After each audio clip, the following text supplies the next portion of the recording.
Muy buenas a todos. Hoy, Día de los Trabajadores, que seguro que José Miguel celebra con entusiasmo.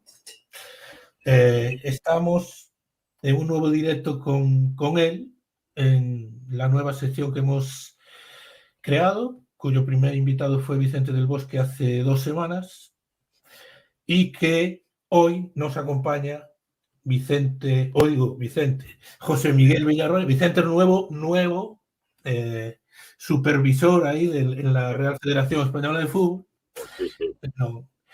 Nos acompaña José Miguel en clave personal. Muy buenas tardes, José Miguel.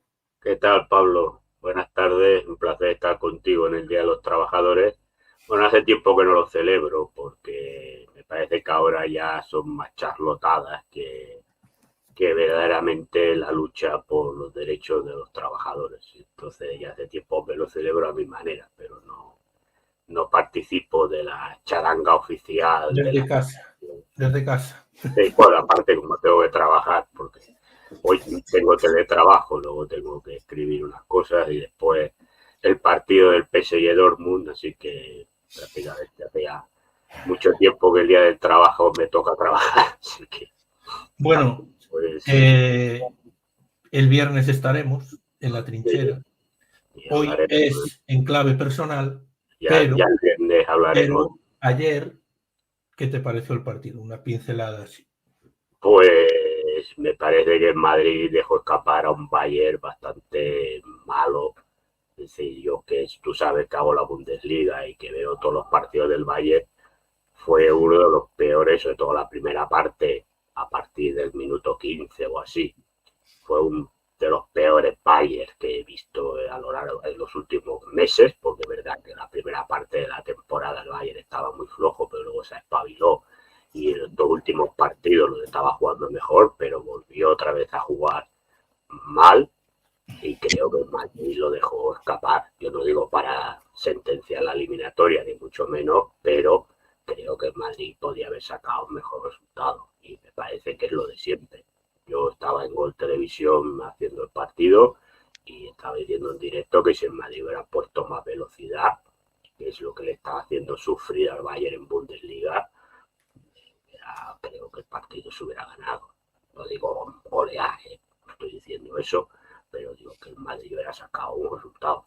Claro, de entrada dice se pasa a Múnich 2-2, bueno, vale, pero yo creo que el análisis hay que hacerlo en función del partido, no en función de lo que a priori sería mejor o peor.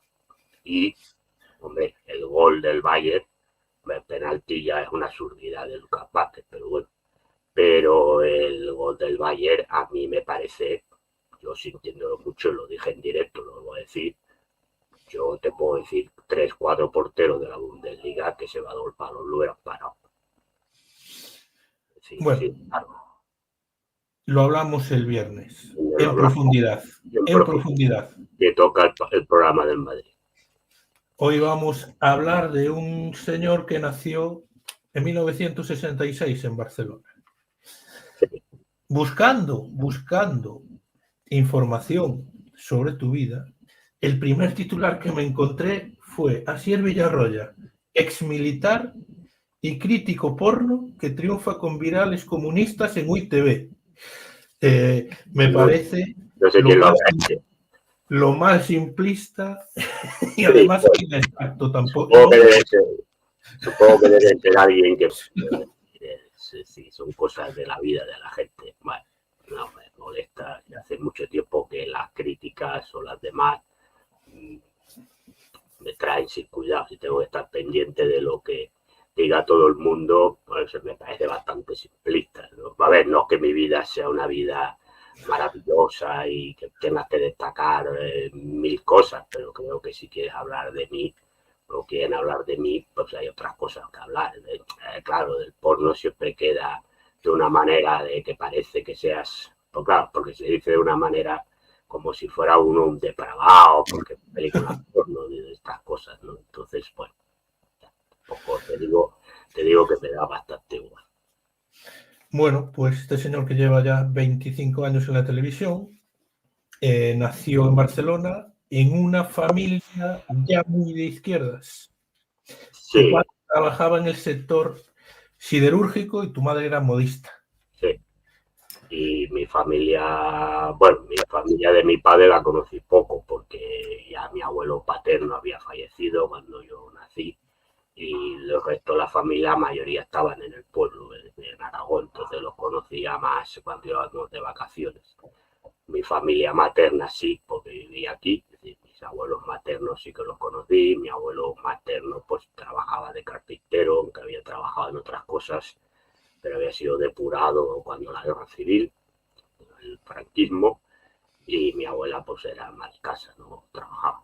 Pero sí, todos eran personas de izquierda, no estaban más asociados. Por la parte de mi padre, la mayoría, por ser Aragón y demás, habían estado en la CNT, la mayoría antes de la guerra civil. Y por parte de mi madre, pues la mayoría habían estado en el PSOE, otros en el PC, cuando se había fundado el PC, es decir, gente que no militaba, pero sí que tenía filiación ideológica de izquierda y todos, la mayoría lo pasaron bastante mal durante el franquismo. Fue tu abuelo, según leí, el que más cercano al PSOE, el que te influyó más a la hora de tener la ideología que tienes hoy en día. Sí, porque él era marxista. A ver, hay que decir que el PSOE que mi abuelo militaba no era el PSOE de Felipe González, porque era el PSOE histórico que se llamaba, que era el de Ricardo Llopis, que eran los que estaban en el exilio, y era un PSOE no tan, bueno, lo que luego se ha convertido en el PSOE, ¿no?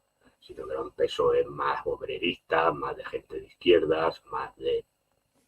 Bueno, él pasó por el Partido Comunista, porque hay que decir, en Cataluña se unificó el Partido Socialista con el Partido Comunista, formaron el PSUV, por eso el PSUV se llamaba Partido Socialista Unificado de Cataluña. Lo que pasa es que después de la guerra en el exilio, pues se volvieron a separar y él estaba pues, por su trayectoria, digamos, vital, histórica y por familiar, pues se quedó en lo que era la Federación Catalana del PSOE, pero a ver, él fue crítico cuando el Congreso de Suresnes, pues entró Felipe González, Alfonso Guerra y demás al partido, y hay que decir que él falleció en el año 81, es decir, que ni siquiera vio la victoria electoral de Felipe González.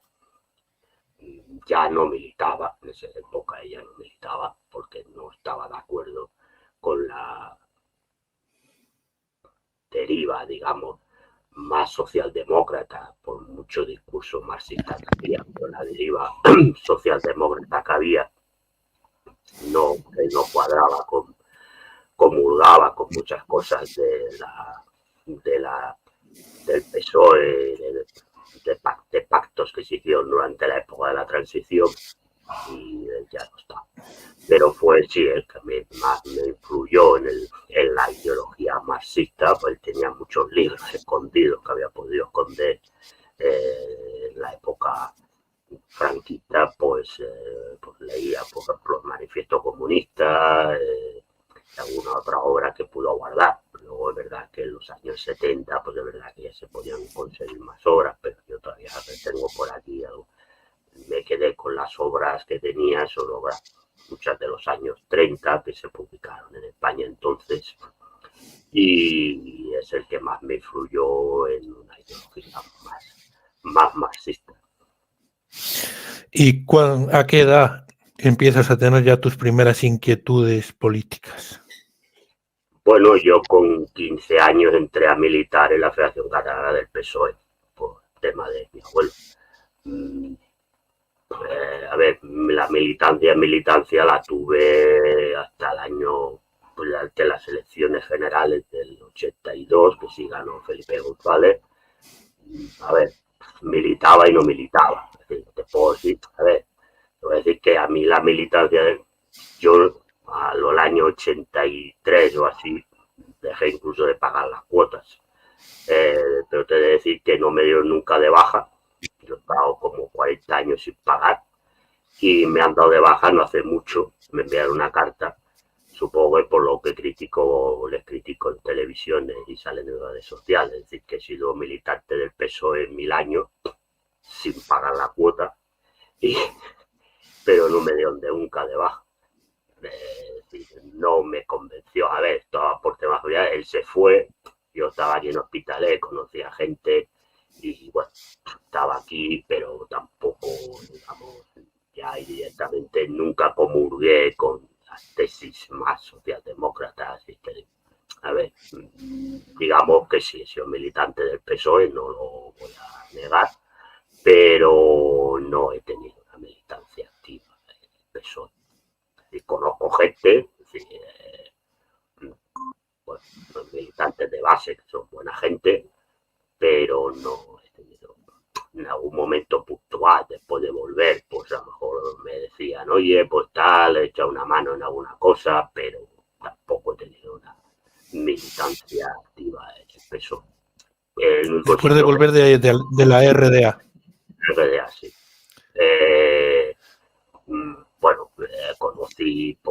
Bueno, conocía mucho, ahora no conozco prácticamente a nadie, más allá de los que salen en la tele, pero los conozco por puedes conocer tú.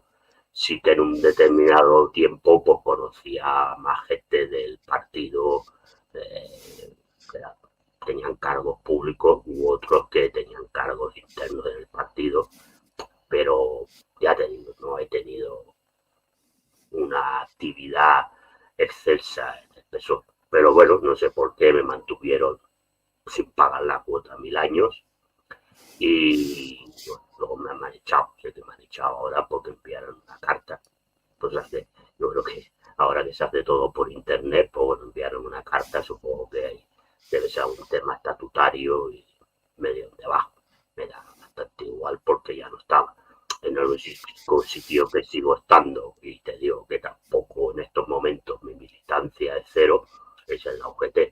La UGT sí que tuve una militancia más activa, pero no ocupando cargos ni de eso, sino porque durante mucho tiempo fui delegado sindical en la empresa.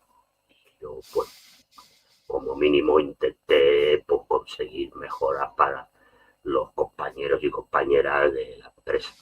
Ya hay un momento en que, por temas de edad también, creo que había que traer gente más joven y demás, me aparté. Lo que pasa es que, bueno, por el tema de la empresa de los sindicatos tienen un acuerdo que los que somos militantes pues te lo descuentan de la nómina. Entonces, como sigo pagando, en esto sí que sigo pagando, porque cada mes te descuentan de la nómina la cuota sindical, pues sigo estando ahí, pero te digo que mi militancia en la UGT es también cero. Supongo que, claro, el tema de expulsarme o de la UGT, pues no lo pueden hacer como ha hecho el Partido Socialista por temas de que no pago, porque sí que estoy al corriente de pago, y supongo que tendrían que buscar pues alguna historia de que yo critico. Entonces, claro, supongo que les quedaría mal, ¿no? Enviando una carta o algo que yo pudiera sacar por, públicamente de que me echan porque les critico por no defender a la clase trabajadora. Entonces, pues ahí me tienen y está. Pero repito que yo en estos momentos mi militancia política en alguna organización o sindical es cero. A ver, el tema sindicato, bueno, pues si viene algún compañero o compañera de la empresa y a veces me pregunta algo, porque sabe que yo tengo conocimiento de estos temas por los años que he estado, pues evidentemente se lo digo. Y bueno, si necesita un abogado, pues entiendo que los sindicatos pues todavía los tienen. Si estás afiliado, pues no te cobran dinero, pues entonces le digo, mira, ves al sindicato y que lo mire, ¿entiendes? Pero no estoy ya activo en política. En Cataluña eres conocido como el hombre de las 5 carreras. 4 terminadas y una que no terminaste. La primera fue historia, porque tú te vas, a los 20 años, te vas a la RDA a dar una ponencia sobre Federico el Grande, rey prusiano, y es ahí donde te captan para dar clase en la Universidad de la RDA, en la RDA. Sí, bueno, yo estudié historia y periodismo al mismo tiempo. Al mismo tiempo. Sí. Y entonces sí me fui a hacer una ponencia sobre Federico el Grande porque en 1986 era el bicentenario del fallecimiento de Federico el Grande, que era un rey prusiano, y evidentemente en la RDA también se estudiaba Federico el Grande, de otra manera que la RFA, pero bueno, también se estudiaba porque Federico el Grande era parte de la historia de la RDA. Y entonces era un bicentenario que ya era la época de la Ostpolitik, donde había relaciones normales entre las dos Alemanias. Y entonces el bicentenario, esta celebración la hacían las dos Alemanias, bueno, las dos universidades de Berlín. Y entonces sí presentó una ponencia de Federico Grande, y ahí es, bueno, más que Federico Grande, sobre la reforma del ejército prusiano en 1806.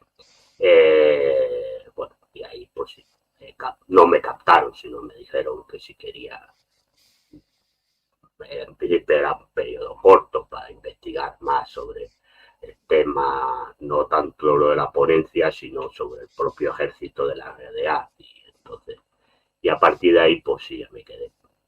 Entonces ya una vez me quedé, pues entonces me ofrecieron un puesto en la Universidad Wilhelm von Humboldt, que es la universidad histórica de Berlín. Se fundó en 1806 o 7, no me acuerdo, bueno, 10 creo, bueno, es igual, en 1800, muy al principio del siglo XIX. Y esa universidad quedó en el Berlín Este.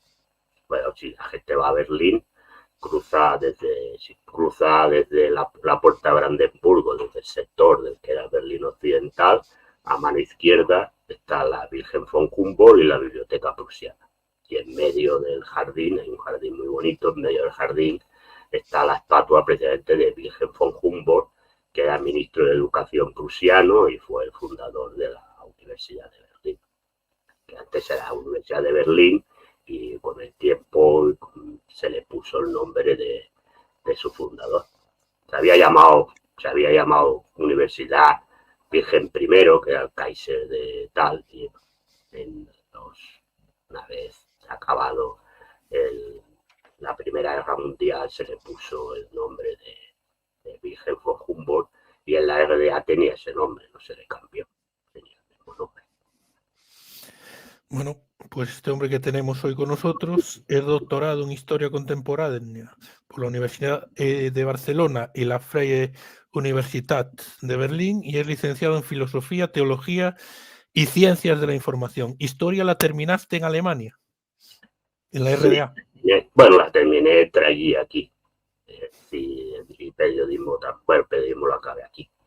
Y la Universidad Libre de Berlín es la universidad del antiguo Berlín Occidental. Ahora digamos que Berlín unificado tiene dos universidades, y la Libre de Berlín se fundó en los años 50 del siglo pasado, porque como Berlín estaba dividido, pues Berlín Occidental no tenía ninguna universidad, y entonces se fundó lo que se llamaba Libre Berlín. Bueno, el doctorado me lo saqué allí porque fui profesor allí. Después yo sí puedo decir que he sido profesor en las dos universidades de Berlín. Cuando volví mucho más ya a la Alemania unificada a mediados de los 90, pues fui profesor en la Libre de Berlín y me saqué ya el doctorado allí. Bueno, tenía aquí sacado, luego podía haber, no, me lo saqué primero allí, perdón, lo saqué primero allí y después me lo saqué aquí, pero en la Universidad de Barcelona. Lo hice más que nada por el profesor que me había dirigido la tesis, ¿no? Me sabía muy mal, porque con el título de doctorado de la Universidad de Berlín, por el hecho de la Unión Europea, ya lo tenía convalidado y me servía como doctor en historia. Pero bueno, me pareció, por respeto a él, y que me ayudó en momentos complicados de cuando me fui o volví, gente le ponía pegas y demás, y él dio mucho la cara, pues me pareció, por respeto a él, pues también presenté la tesis doctoral aquí, que me pusieron más pegas que allá. Sí, verdad que gente que además no tenía ni pajotera idea del tema que yo presentaba en la tesis, pero bueno, entonces, vale, ¿no? Pero bueno, soy doctor por las dos universidades, soy licenciado en Ciencias de la Información, que se llamaba entonces, ahora sí que se llama Periodismo y no sé qué, entonces se llamaba Ciencias de la Información, licenciado en Filosofía y en Teología. Y hice algo de Filología, pero no la acabé. ¿Qué inquietudes te llevaron a estudiar teología? Bueno, no por el tema de creencia o más creencias, sino, bueno, había hecho filosofía ya, porque empecé a estudiar en Alemania, filosofía, y bueno, llego aquí y la acabé. Sí, ahí me convalidaron prácticamente aquí, hice muy poca cosa, lo que pasa que es verdad que el título me lo saqué aquí. Y bueno, teología y filosofía pues tienen cosas en común y cuando estudias filosofía, pues es verdad que hay una parte de la filosofía, sobre todo temporal, cuando estudias filosofía de la Edad Media o incluso filosofía clásica y demás, que bueno, el tema de la religión, el cristianismo y demás, pues está muy presente y entonces, bueno, pues, y había leído alguna cosa de teología, más que nada por el tema cuando lees filosofía medieval y demás, bueno, y me interesó. Y entonces quise profundizar y bueno, soy una persona extraña, ¿no? Porque a lo mejor podía haber quedado con las lecturas y leer por libros de 4 cosas que me interesaran, pero bueno, me fui a la facultad de teología que está cerca de donde trabajo precisamente, me enseñaron el plan de estudios, me encantó, me pareció interesante, había asignaturas que me interesaban mucho menos, porque todo, claro, ahí te obligan a hacer la moral cristiana y esto, no, bueno, me interesa ya relativamente.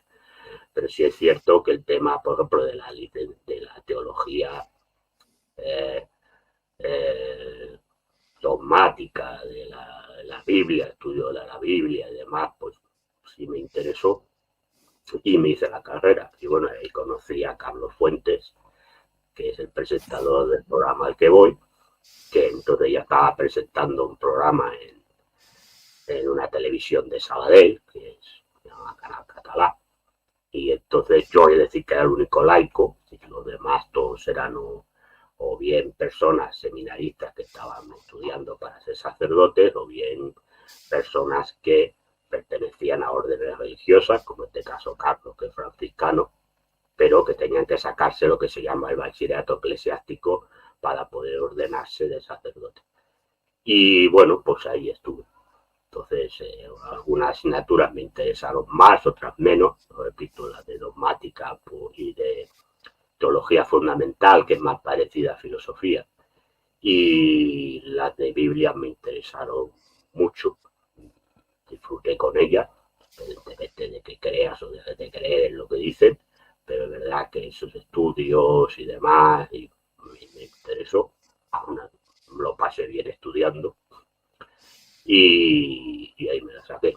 Tampoco, a ver, podría ser sacerdote, desde ese cabo tengo los títulos, sí, y no tendría que hacer nada. Bueno, tendría que hacer unos cursos de pastoral que te enseñan, porque esto no se enseña, esto se enseña ya directamente a los que van a ser ordenados sacerdotes, no a los que no somos, no te enseñan.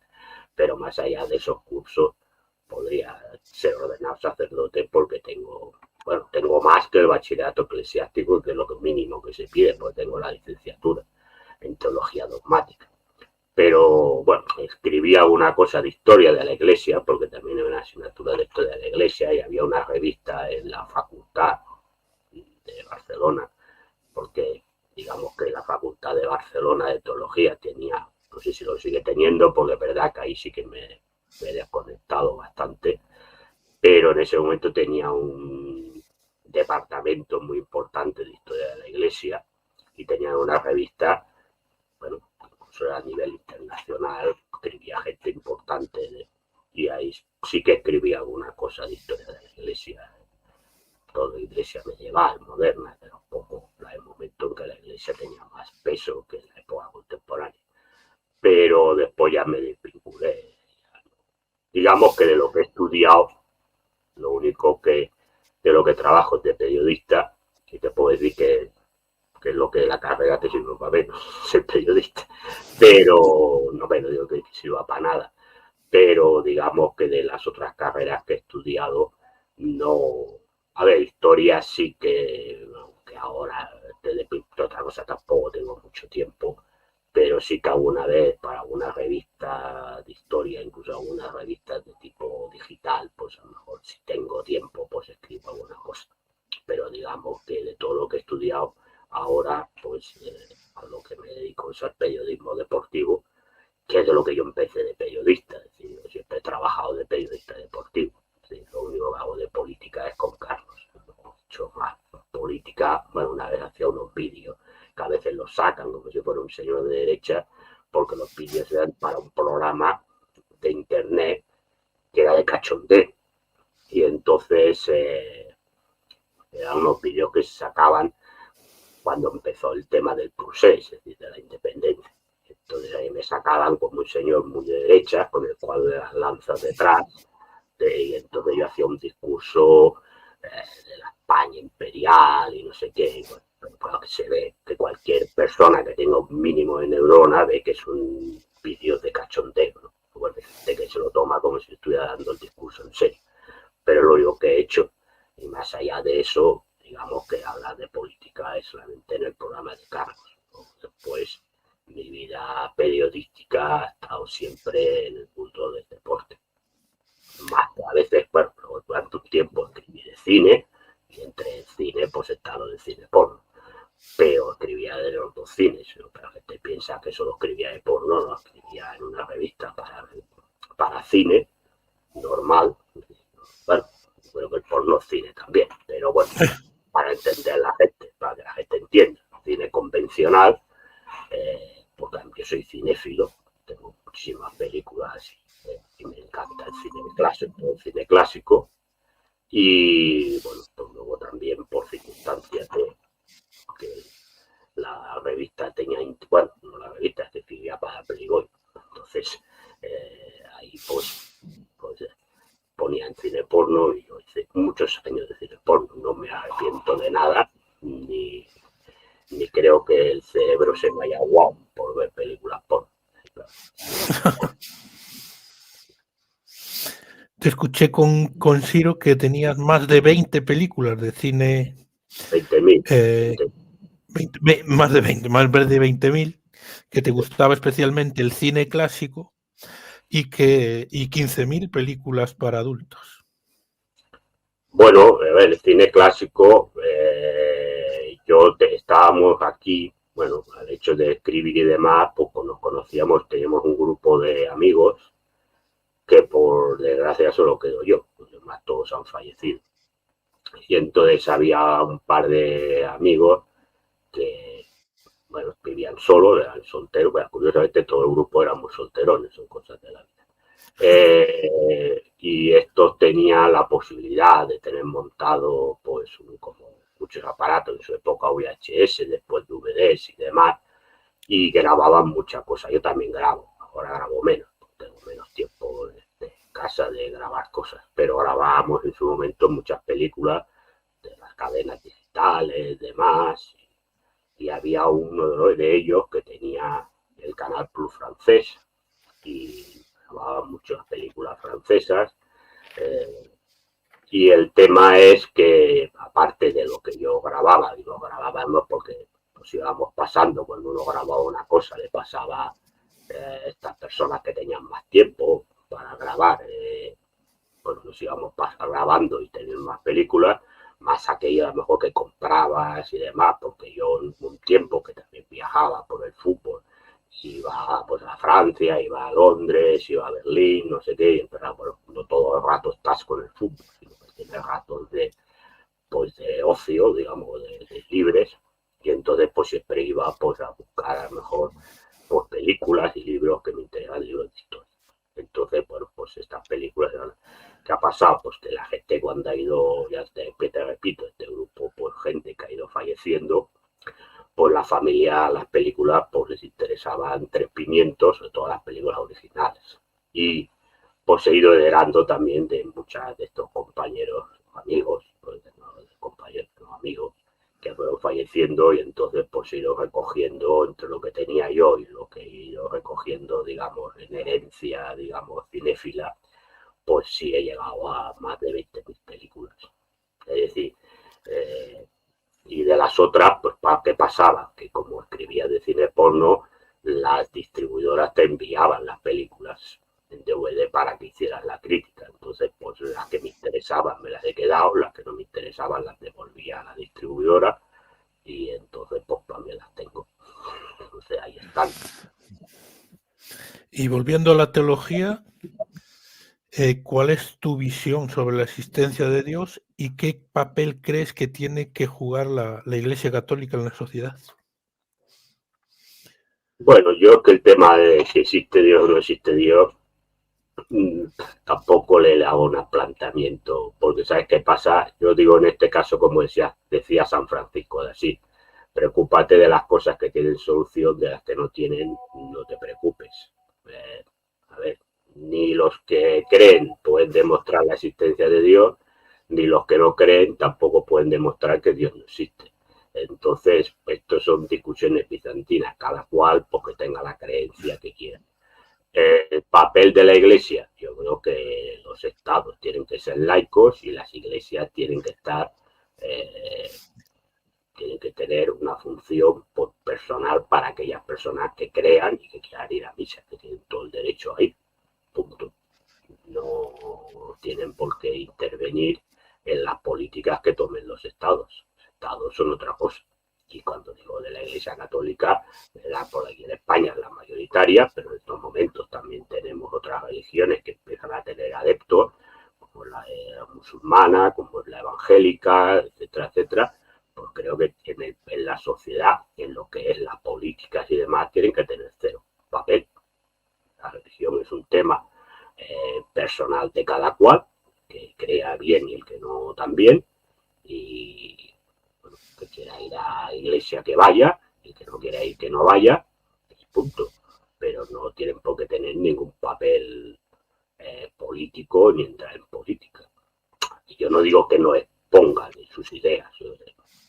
Estamos en un país libre, tienen derecho a hacer lo que quieran, pero no tienen por qué marcar agenda, ni se tiene por qué marcar agenda de nada. Sí, los estados, repito, tienen que ser aconfesionales, tienes laicos, bueno, o aconfesionales, y luego como estado. Y la política se tiene que hacer en función de la ideología que tenga el partido que esté, pero luego la iglesia está ahí, que tiene derecho a estar. En la red de había la iglesia, no se la prohibió nunca, pero tiene que tener la función espiritual que para eso está. Es decir, la iglesia sirve a aquellas personas que son creyentes y que tienen una necesidad vital, pues de asistir a misas, a la mezquita, lo que tú quieras. Bueno, pues perfecto. Yo creo que no se debe prohibir, y repito, en la realidad no estaba prohibido. Pero ese es su ámbito, no tiene por qué tener influencia para nada en las decisiones políticas, sociales que se tomen. Bueno, y a partir de ese momento de acabar las carreras, te has centrado en tu trabajo actual, que es de periodista deportivo. Y nunca lo dejé. Es decir, yo entré a trabajar de periodista deportivo a los 16 años. Y incluso cuando estaba en la RDA, yo enviaba las crónicas a la cadena SER y al diario Barcelona, que es donde yo colaboraba, había empezado, de la Bundesliga alemana, de la República Federal Alemana, porque pasaba al Berlín Occidental, veía partidos o veía las crónicas o enviaba los resultados, y las crónicas que se abrían las enviaba por Reuters.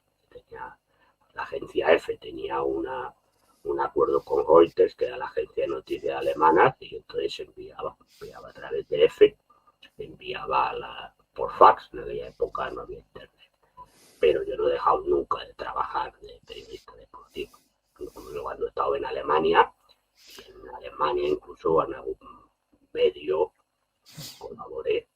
En la RDA escribí alguna vez en Divoje, que era una revista deportiva, escribía alguna cosa sobre la Oberliga, la Liga de la RDA, y después al volver a la unificada en algún periódico escribí crónicas de algún partido del Bayern, bueno, el Bayern no tanto porque lo querían, pero de algunos equipos sí que había ido a ver partidos.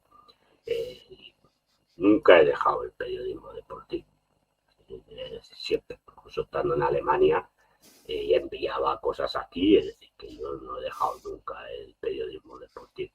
Sí, claro. Yéndonos a un lado más personal, tú eres contrario a la independencia. ¿Cómo has vivido toda la época del proceso? Bueno, eran muy pesados. A ver, lo que hay que decir es que a pesar de la pamplina que soltaban y la pesadez, estaba muy claro que eso era una charlotada y que no iba a ningún lado. Ya vimos que proclamó Puigdemont la independencia, a los 10 segundos la desproclamó. Sí, esto ya es el ejemplo de la charlotada máxima. Lo que pasa es que es verdad que eran muy pesados, era muy agobiante. La sociedad se rompió, eso sí hay que decirlo, y en algunos momentos pues había problemas porque, claro, yo me significaba en medios de comunicación y es verdad que algunas veces pues he tenido insultos por la calle, incluso amenazas. Pero tenía muy claro que eso no iba a ningún lado. Yo a veces me habían preguntado desde Madrid y tal, oh, es que estáis, y yo decía, no, no os preocupéis que esto no va a ningún sitio. El problema es que ellos hicieron una huida adelante y claro, la bola se iba haciendo más grande y el problema era echarse para atrás. Entonces llegó un momento cuando ellos se quisieron echar para atrás, que el problema es, claro, hoy en día con las redes sociales, si no hubiera habido las redes sociales, ellos se hubieran echado para atrás y se acabó la película. Pero claro, las redes sociales empezaron a llamarle putiflés, que aquí en Cataluña es traidor, pero además muy duro. Y claro, se acojonaron. Y entonces fue cuando tiraron para adelante proclamando la patochada esta de independencia. Y ahora, pues, a ver, el problema está en que, primero, que no se tragan entre ellos. Y el tema es que quién es el que encabeza todo esto. Y entonces, pues, más allá de las proclamas, pues también todo sigue lo mismo. Y a ver, el problema también es que haya mucha gente cansada, también por parte de ellos, del independentismo, y en este momento la gente tiene problemas más gordos que la independencia de Cataluña. Entonces, sí es verdad que vuelven a ser un poco pelmazos, pero menos pelmazos que hace unos años atrás. Pero vaya, yo tampoco le pondría decir, a ver, pueden tocar las narices a nivel político en Madrid, porque según vaya la feria, el gobierno de Madrid necesita los 7 votos de Junts, pero más allá de eso tampoco hay aquí mucho del tema. Bueno, vamos a ver también cómo terminan las elecciones del día 12, pero tampoco hay mucho en el tema. Creo que se saca más desde el resto de España por intereses políticos también eso, de la situación que hay en Cataluña que realmente hay. Sí, en estos momentos no hay. No, esto no es el 2017, no estamos en esa situación. Y más allá de proclamas, pues también son proclamas electorales, porque hay que convencer al pueblo para que te vote, pero más allá de eso no hay mucha película. Tú has escrito 2 libros, uno sobre el fútbol alemán en la República Federal, en la República Democrática Alemana. Considerabas que había una diferencia entre el fútbol de la República Federal y el de la República Democrática, que era un fútbol más amateur frente al más industrializado de la República Federal. Bueno, era totalmente distinto, entre otras cosas porque eran 2 modelos de sociedad diferentes. Es decir, en la República Federal era un modelo capitalista y la RDA era un modelo comunista. Lo que hay que decir es que, por ejemplo, los jugadores de fútbol no eran jugadores profesionales y trabajaban, es decir, los clubes de fútbol eran parte de las empresas que gestionaban el club de fútbol. por eso tenían estos nombres por delante, ¿no? Es decir, Chemie Leipzig, Motor Halle, porque era el nombre en genérico a lo que se dedicaba la empresa matriz del club de fútbol. Hay que decir que los jugadores de fútbol eran trabajadores de esa empresa. Lo que pasa es que tenían una serie de horas para dedicarle al fútbol. Hay un cambio en los años 60, yo cuando llegué ya estaba establecido, que se crearon unos 12 clubs, creo que ya eran 12, hablo de memoria y me se falla. Eran 12 clubs que se llamaban los clubs de desarrollo, que eran clubs que estos sí, aun dependiendo de las empresas matrices, sí que tenían una estructura deportiva, deportiva más parecida a lo que eran los clubs de la Europa occidental.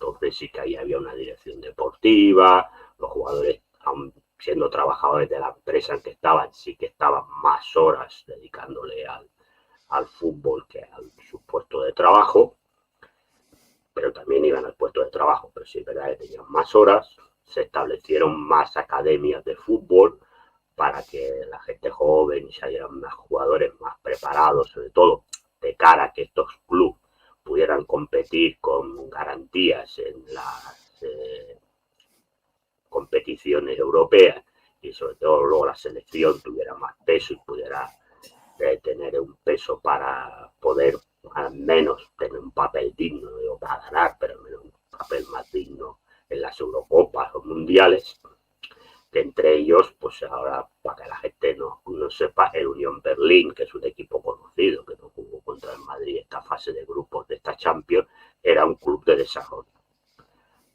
que pertenecía al sindicato del metal.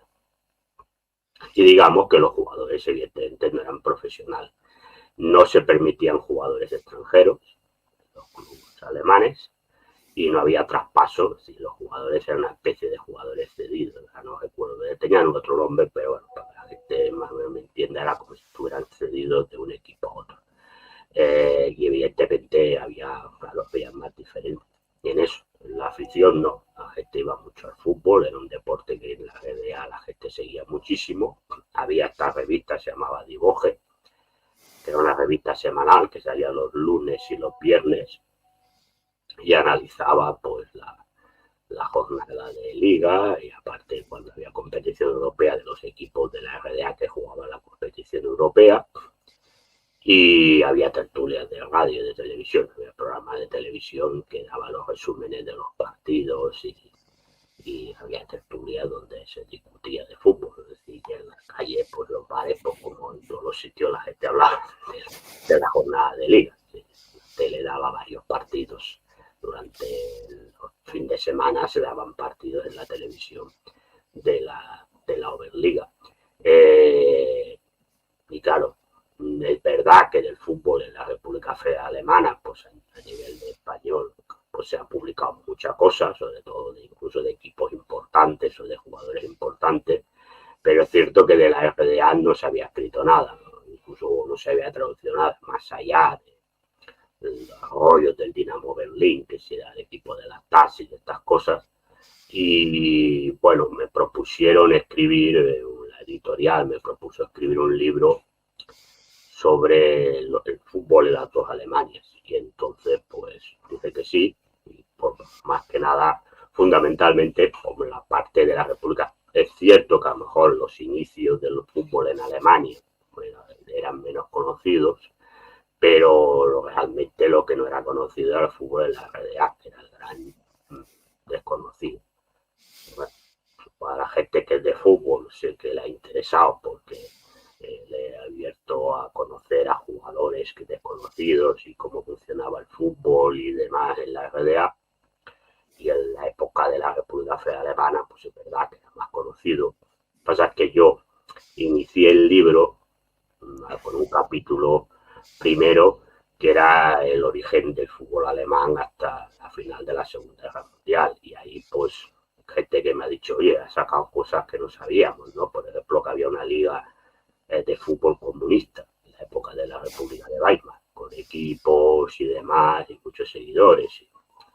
Entonces, pues bueno, todas estas cosas y los equipos que eran ¿no? Que se fundaron en el siglo XIX y bueno, jugadores que fueron ya claves, que algunos tienen. ¿Por qué el estadio se llama así? Bueno, pues resulta que el estadio se llamaba así por algún jugador o algún entrenador que fue clave a los inicios del fútbol. Bueno, pero fundamentalmente el libro lo quise escribir por el fútbol en la realidad, ¿no? Por desmitificar determinadas cosas que se dice de la realidad en general, pero bueno, en ese caso el libro era sobre el fútbol y, y ahí está. Y otro libro que se llama La Cataluña del Real Madrid, donde reflexionas sobre la pluralidad y la libertad. Bueno, este es un libro a caballo entre el fútbol y la política. Este es una editorial que sacó un amigo mío, que en principio tenía que ser de muchos libros y al final se quedaron en 2. Pues claro, evidentemente no tuvieron ningún tipo de ayuda para que la editorial tirara adelante, que era sacar libros sobre esa Cataluña que no aparece nunca a nivel oficial, ¿no? Como gente que no existiera, como algo que no existiera. Y entonces, pues,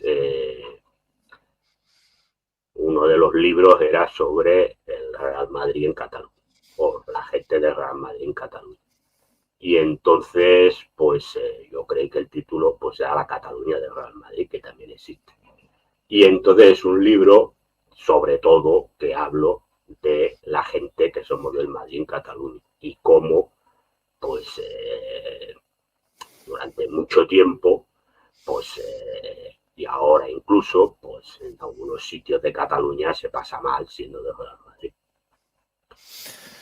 Y entonces, bueno, pues era, a ver, está entre caballos, entre fútbol y política. Pues de fútbol, en el fútbol, lo que es fútbol, se habla poco, porque es evidente que es un libro dedicado fundamentalmente a la gente que es del Madrid en Cataluña y sobre las vivencias de la gente, de cómo viven las peñas del Madrid en Cataluña, cómo nos tratan los medios de comunicación catalanes. Es decir, este es un poco el libro, lo que se quería decir. El subtítulo era Crónica de una resistencia, porque entiendo que aquí, por el hecho de estar en el sitio, en la casa del Barça, porque hay que decirlo así, estamos en casa del Barcelona, porque Barcelona es el equipo principal de Cataluña. Como aguantamos, no solamente aguantamos, sino que crecemos el número de aficionados al Real Madrid, cómo nos ven desde las instancias políticas, culturales, en medios de comunicación, y luego, pues evidentemente, con el tema añadido del rollo del catalanismo. En esa época, cuando salió el libro, no había la película de la independencia, pero cómo nos tratan. Y esto es un poco el libro. Bueno, digamos que como tocaba, era fronterizo, pues tampoco a gente del Madrid le hizo mucha gracia. Hablando del Madrid, siempre te dicen, como un marxista puede ser madridista. Eso ya lo has contestado muchas veces, pero sí en la figura de Florentino, la doble vertiente. La vertiente empresario y, sobre todo, la opinión que tienes de Florentino como presidente del Real Madrid. A ver, la vertiente empresario, pues como todos los empresarios, va a buscar su amplio beneficio a costa de la clase trabajadora. Por lo tanto, yo ahí está claro que Florentino Pérez, igual que otro empresario, pues viene enemigo de clase. Esto lo tengo más claro que el agua. Es decir, ahora, si tú me hablas como socio de Real Madrid, claro, es que dice, no, usted no puede separar una cosa de otra. Bueno, mire, la vida sí que hay cosas que hay que separar una cosa de la otra. ¿Por qué? Yo siempre lo he dicho. En España, mientras no se cambie, hay una ley del deporte que impide que yo sea presidente de Real Madrid. No porque sea comunista, sino porque soy pobre. Y por lo tanto, todos los presidentes de Real Madrid, mientras no se cambie la ley, serán multimillonarios. Pues a partir de ahí, pues yo tengo que decir, bueno, si soy socio de Real Madrid, pues tendré que elegir al multimillonario que mejor lo haga. para el club. Y yo creo, en estos momentos, que con algunas cosas que no pueda coincidir, me parece que es el mejor presidente que puede tener el Real Madrid. Se acabó. Que luego algún día hacemos la revolución, pues entonces yo ya sé lo que tengo que hacer. ¿Ves? No voy a fusilar, yo no fusilo a nadie. Pero bueno, pues entonces yo, pues evidentemente se nacionalizará sus empresas. Pues ya está, esto es así, pero vivo en el estado que vivo. ¿Que Florentino manda mucho? Sí, ya lo sé, que manda mucho. Pero hay gente que manda más que él, en el mundo empresarial y en el mundo financiero. Pero manda mucho, yo no voy a decir que no mande. Claro que manda mucho. Y evidentemente saca su dinero y sus ganancias a través de la plusvalía de la clase trabajadora española y fuera de España, porque él tiene muchas empresas o intereses fuera de España. Evidentemente sé que es Florentino Pérez. Pero eso es en un ámbito. Yo ahora hablo del ámbito del Real Madrid. Y repito, cualquier persona que no sea multimillonaria no puede ser presidente del Real Madrid.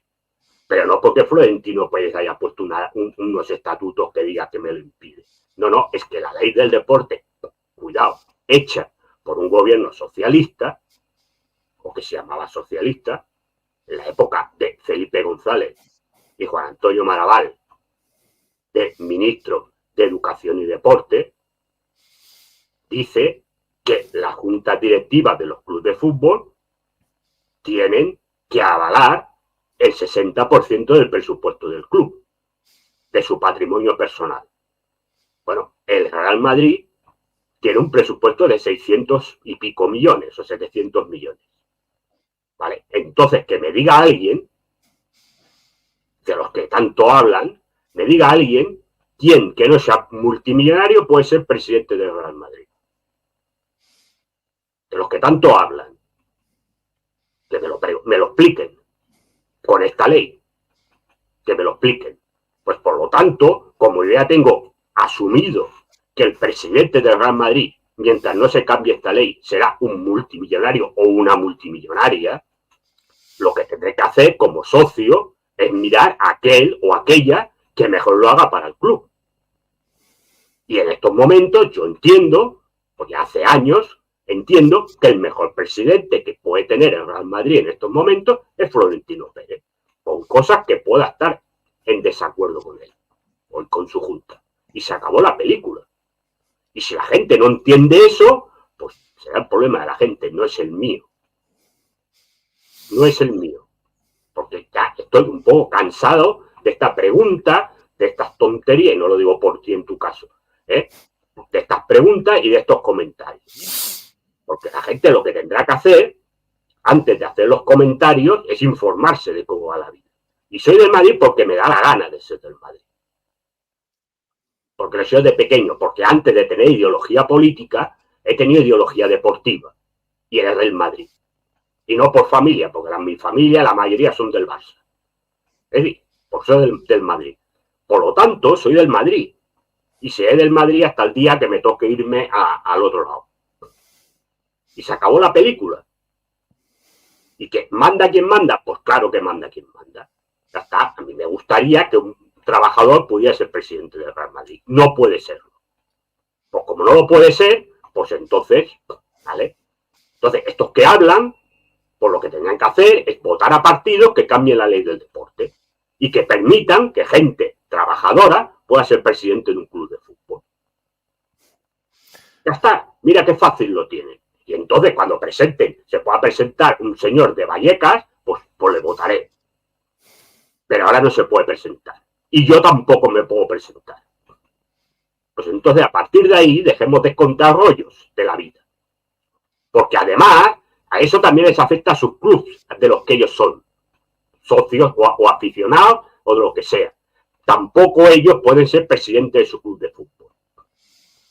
Porque también tienen que avalar.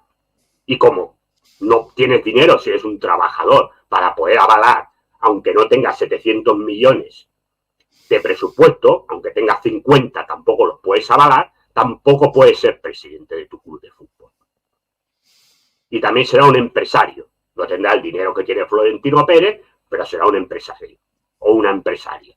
Pues por lo tanto, dejemos ya de contar rollos de películas, de que si estoy al servicio de Florentino Pérez, que si Florentino Pérez me paga, pues coño, no me debo enterar porque a mí no me llega el dinero de Florentino Pérez.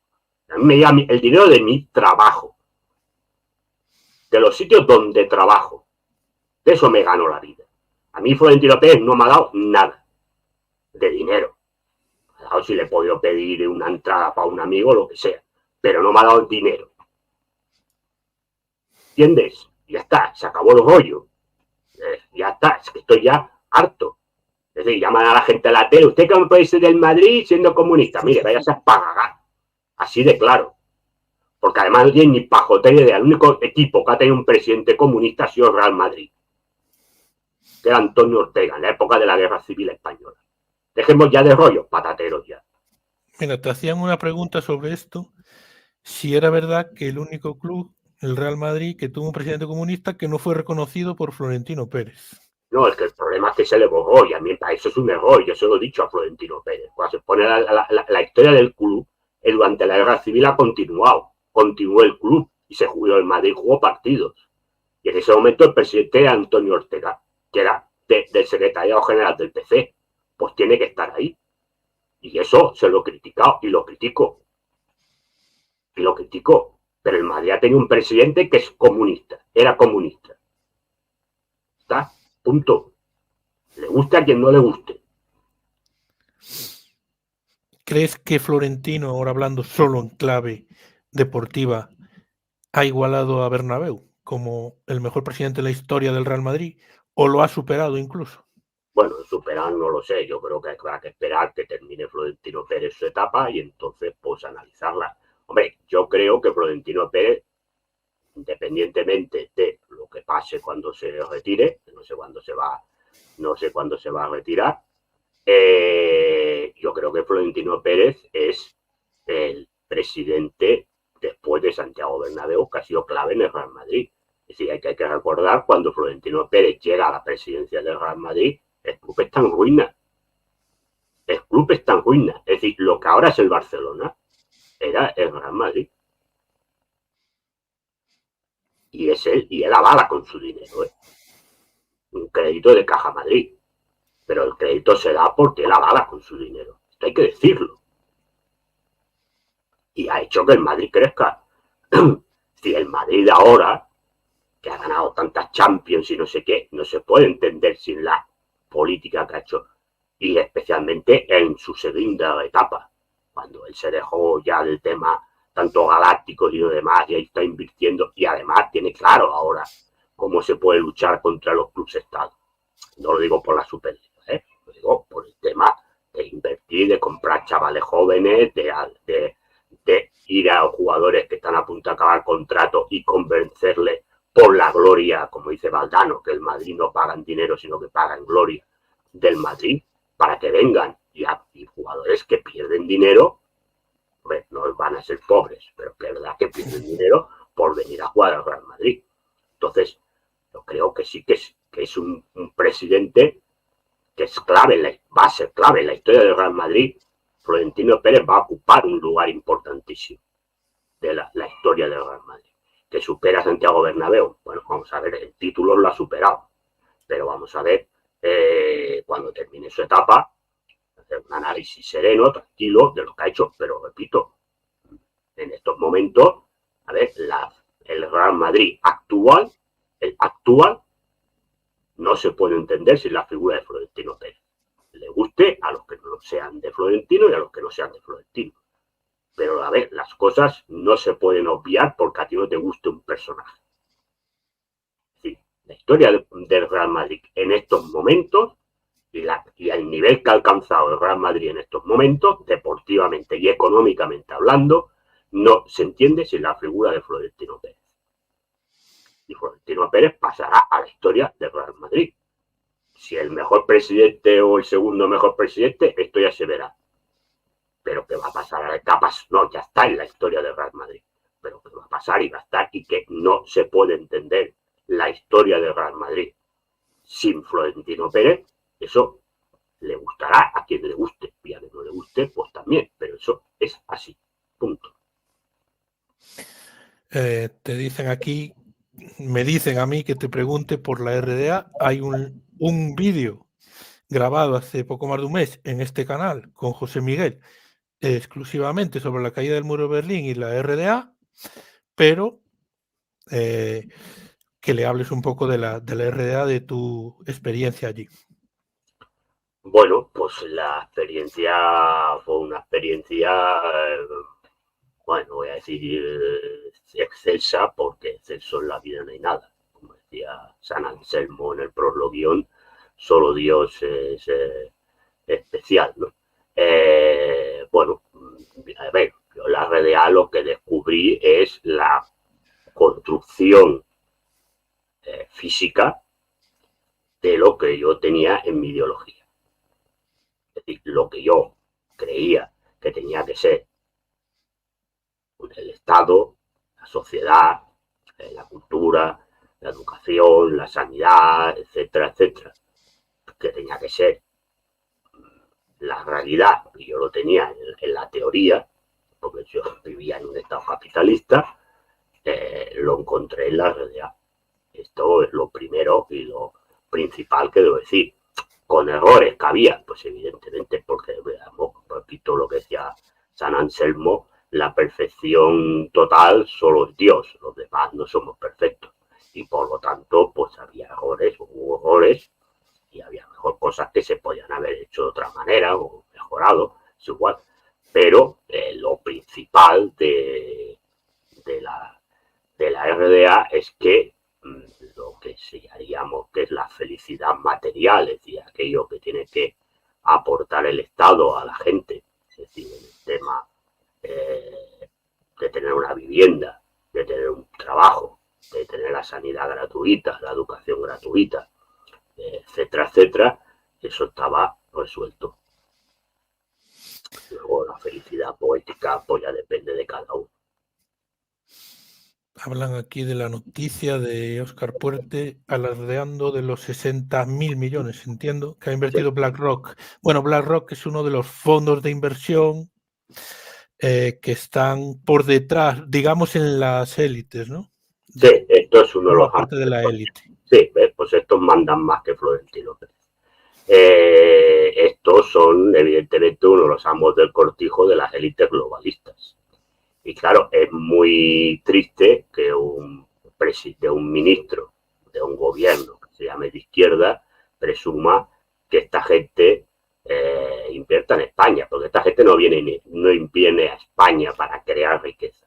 A ver, sí viene para crear riqueza, pero riqueza para ellos, no para los españoles. Hay que decir que la mayoría del parque inmobiliario español está en manos de gente como BlackRock o Vanguard, ¿no? Que es parecido.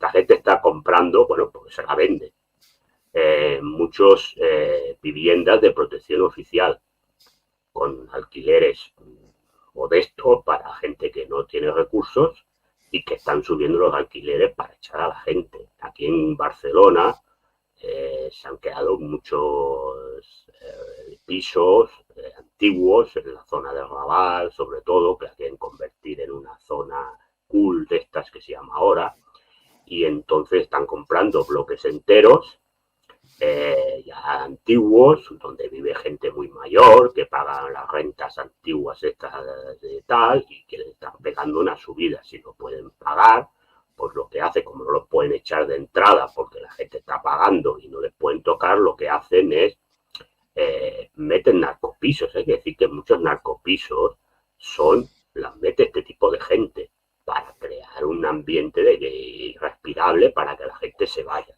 Y si no, pues no arreglan absolutamente nada, ¿no? Se funde una bombilla de un rellano, pues no viene nadie a ponerla.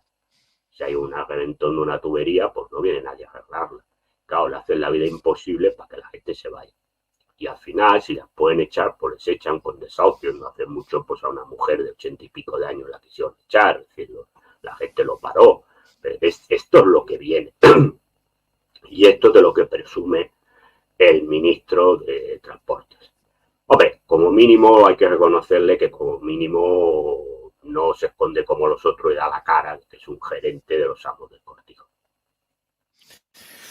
Te pregunta Carlos Rivadulla si hay alguna posibilidad de que China se convierta en un país comunista de verdad. ¿Existe alguna oposición al régimen del capitalismo de Estado?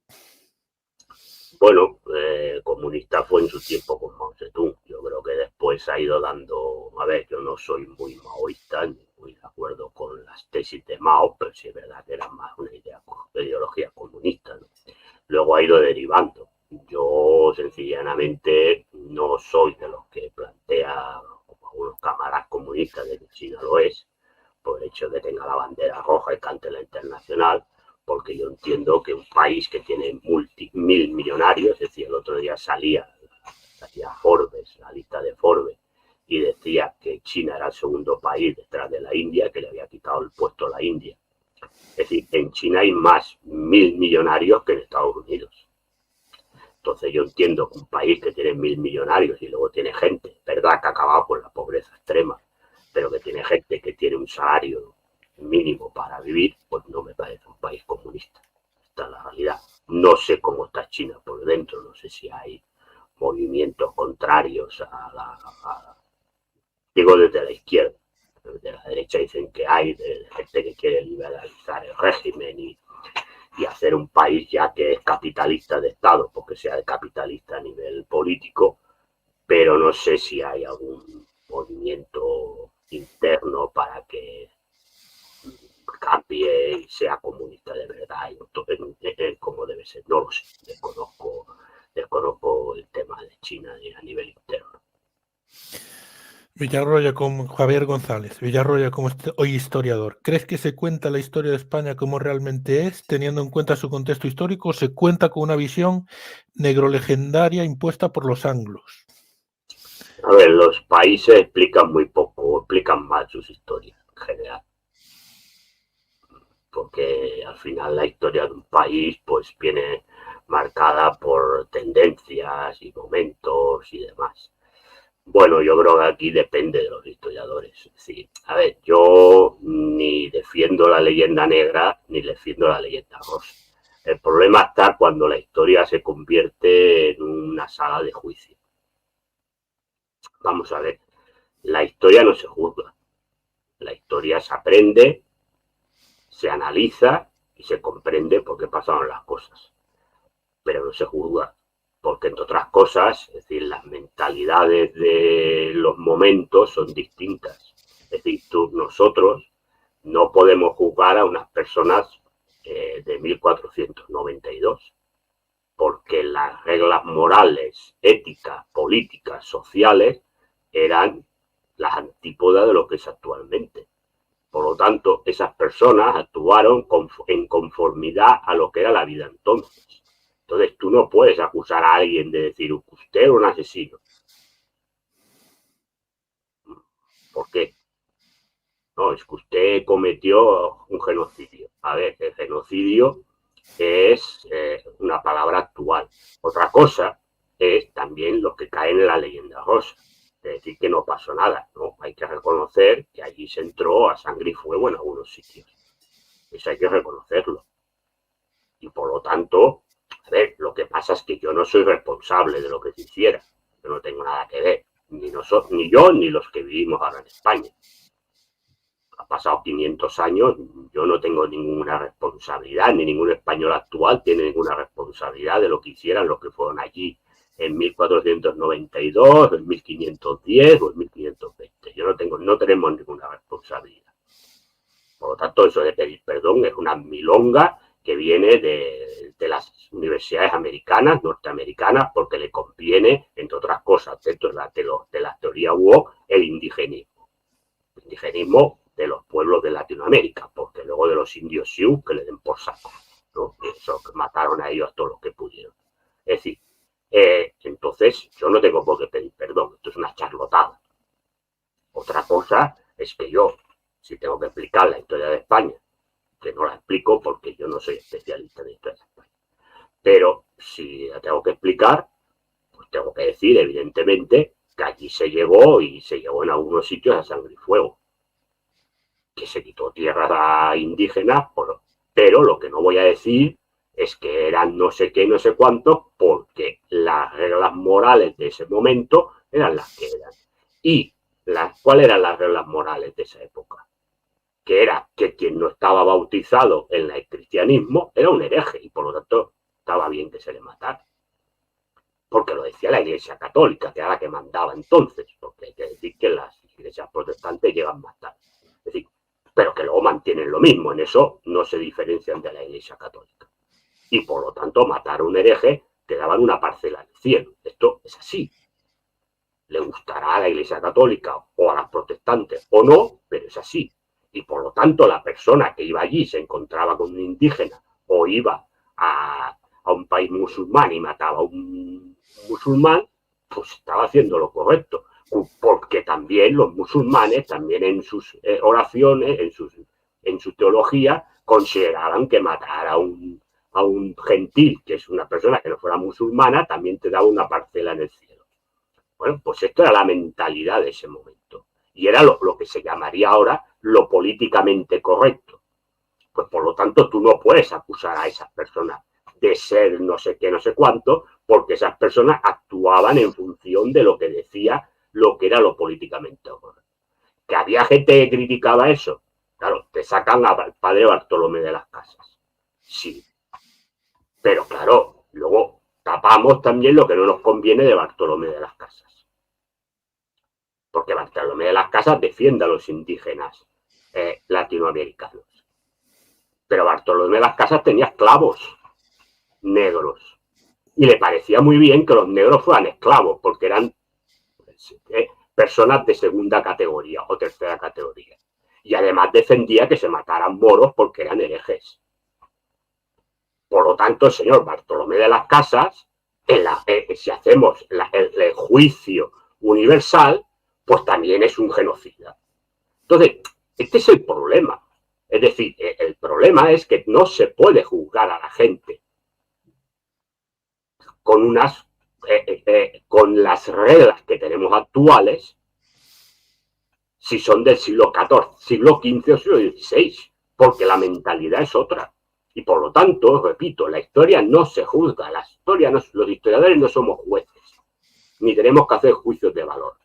Los historiadores lo que tenemos que hacer es enseñar la historia, analizarla, que es nuestro trabajo, analizar la historia, comprender por qué ha pasado estos hechos, los hechos que estudiamos y darla a conocer a la gente, pero no hacer juicios de valor. Lo que pasa es que es evidente que yo entiendo que los libros venden más si hablas de la leyenda negra o de la leyenda rosa o de no sé qué.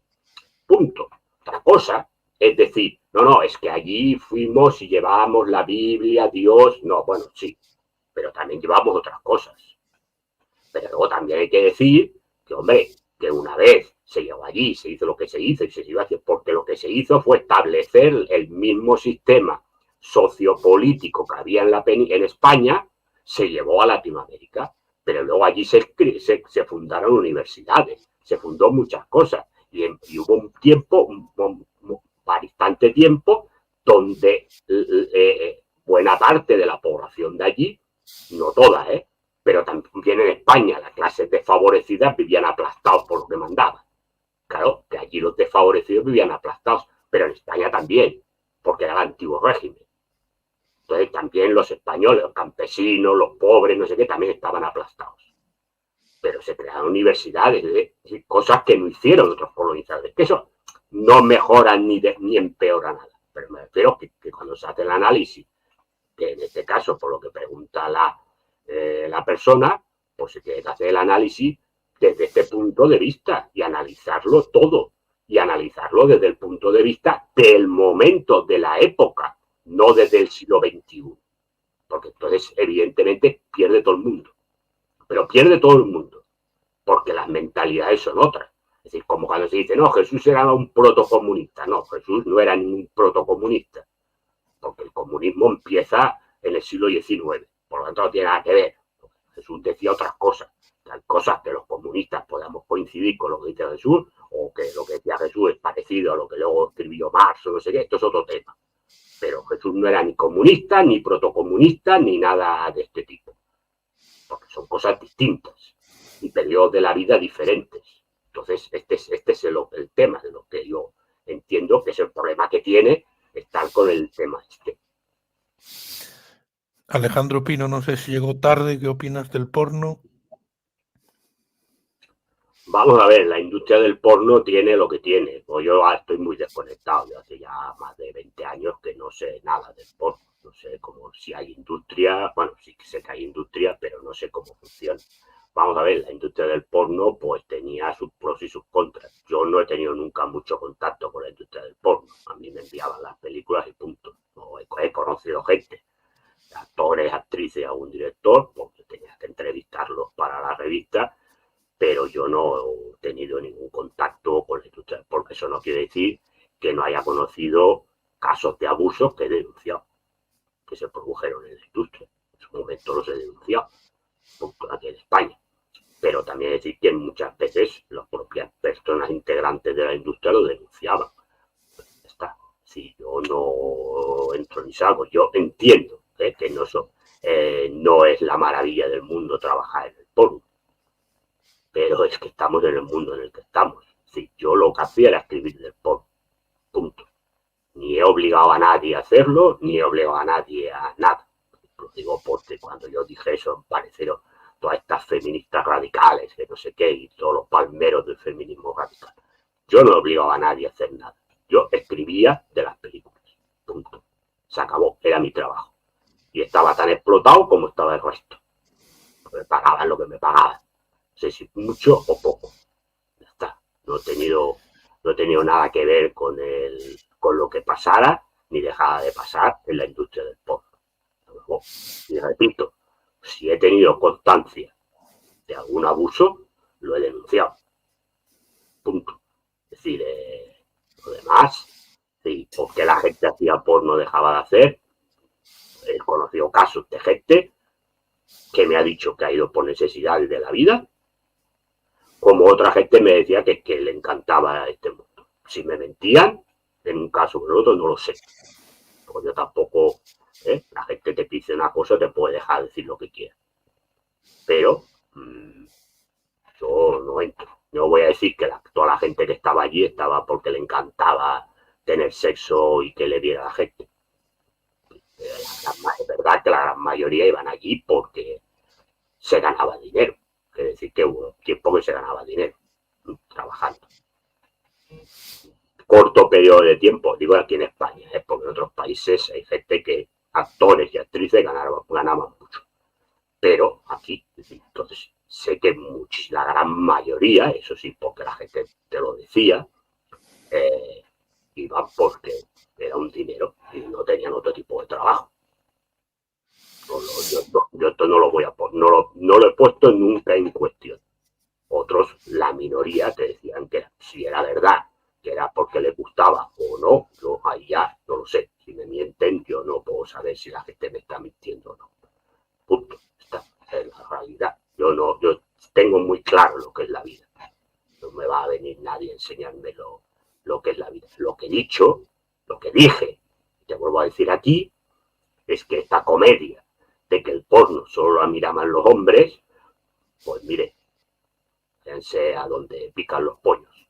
Porque yo te puedo decir que las mujeres también miraban los pornos.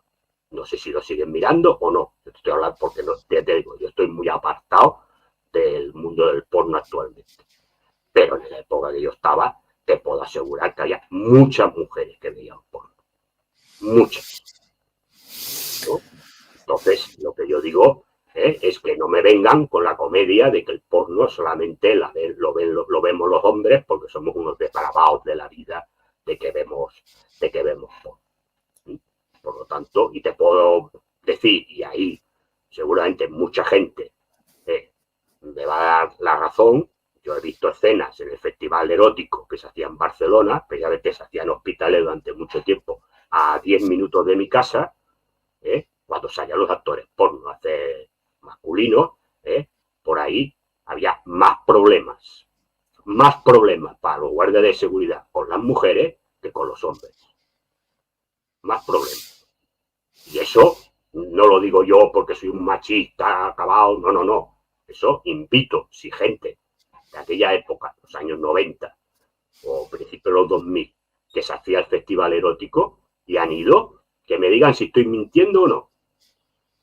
le invito, ¿no? Entonces, esto es lo que yo dije y vuelvo a decir. Por lo tanto, cuando se hacen los clichés estos de que esto es no sé quién, que estos son depravados, no.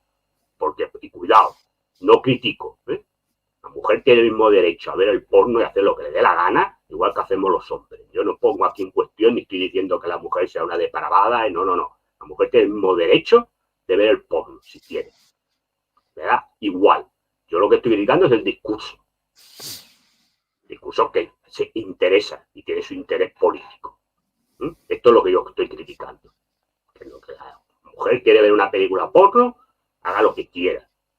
Yo siempre he dicho que en la vida la gente mayor de edad y con sentido haga lo que le dé la gana. Yo no me voy a meter en la vida de nadie. No me interesa la vida de la gente. La vida privada, ¿eh? Yo lucho por las condiciones sociales, laborales de la gente.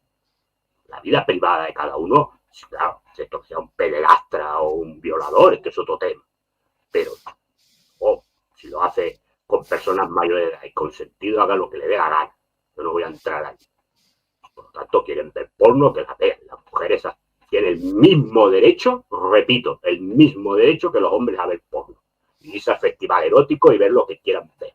Me la bufa. Tienen el perfecto derecho a hacerlo. Yo lo que estoy dedicando aquí es el discursito de feminismo radical. Esto es lo que yo estoy criticando. Que nos pongan a los hombres como seres depravados porque hemos visto una película porno.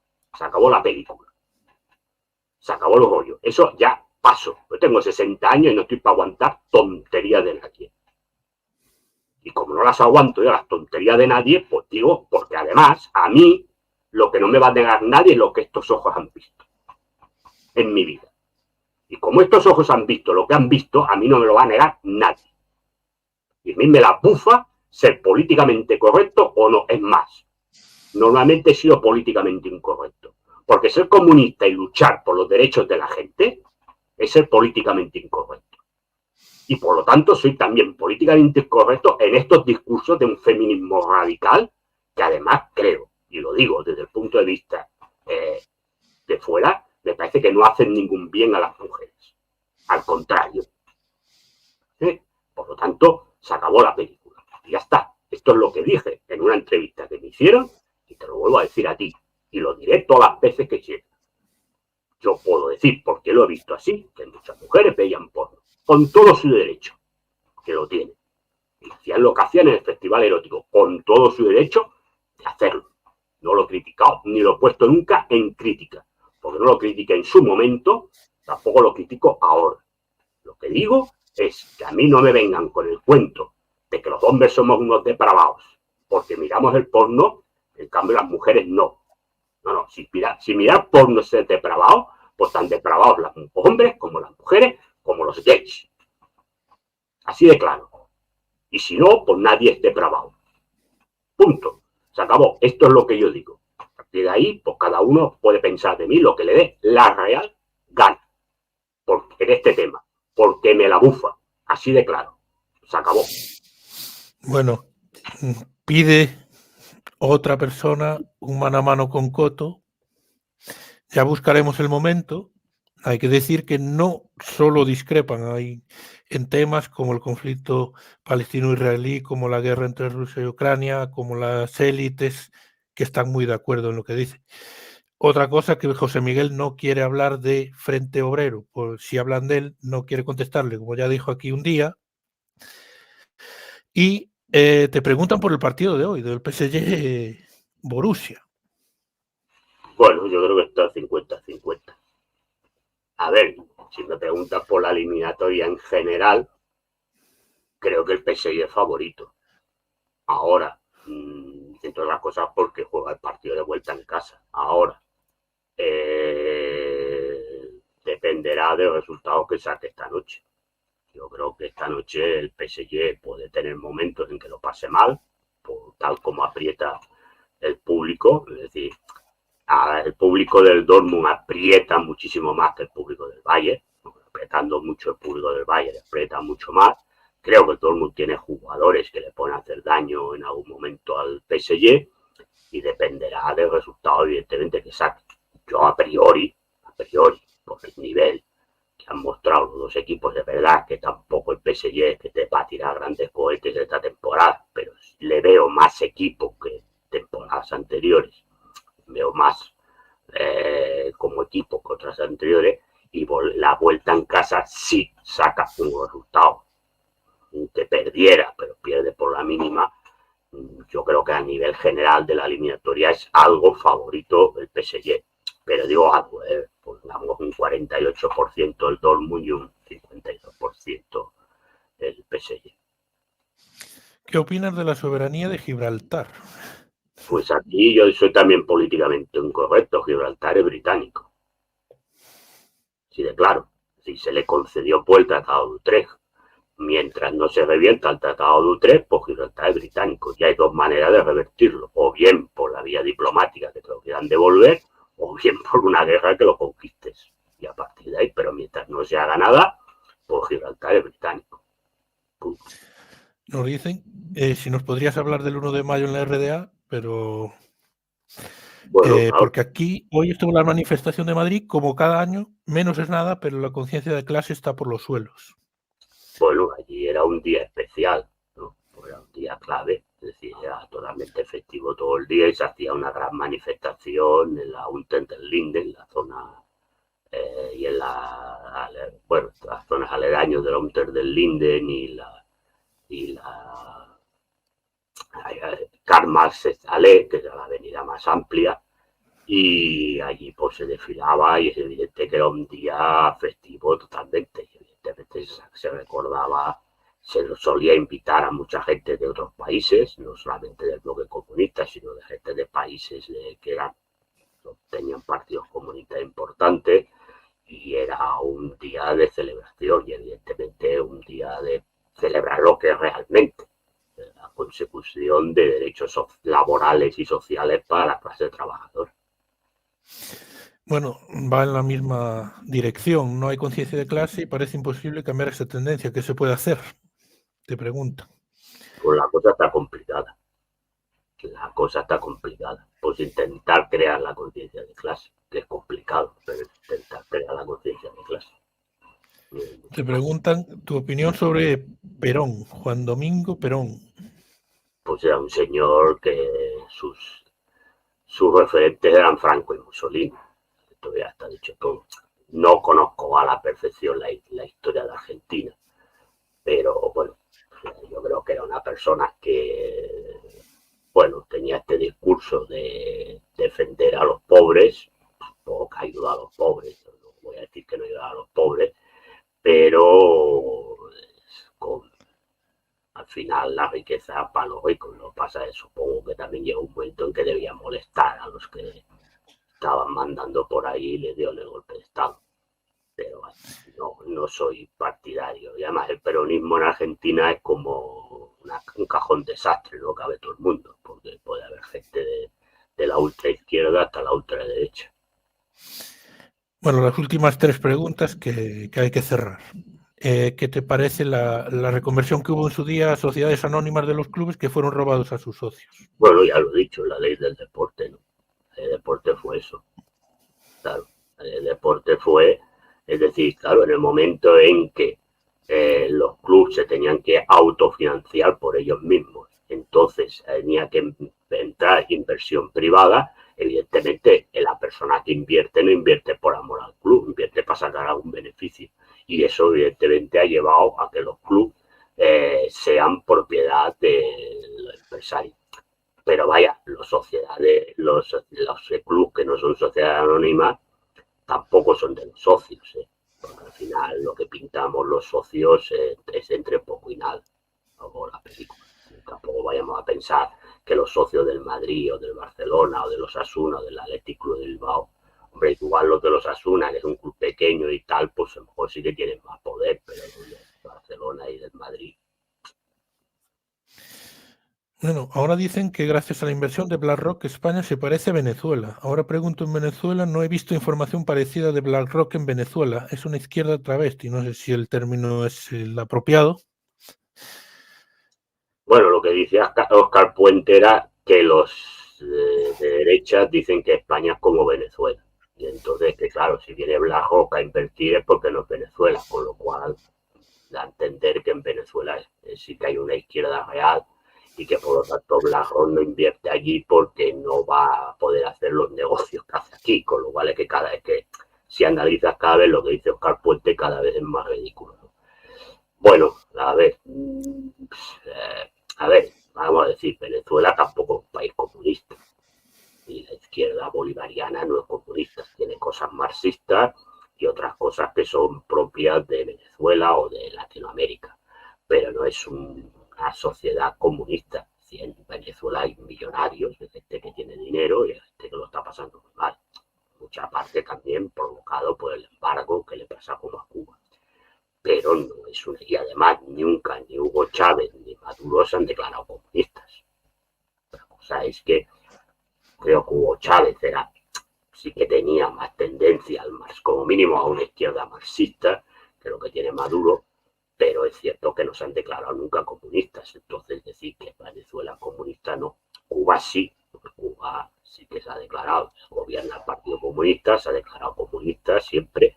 Entonces en Cuba sí que hay un régimen comunista, en Venezuela no. Entonces, bueno,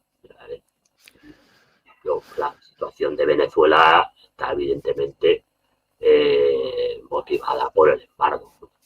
No quiero decir que tampoco Maduro, el gobierno de Maduro cometa errores, pero fundamentalmente está motivado por el embargo de productos básicos que están llevando a gran parte de la población pues a situaciones de miseria absoluta. Te preguntan por Núcleo Nacional, no sé ese grupo.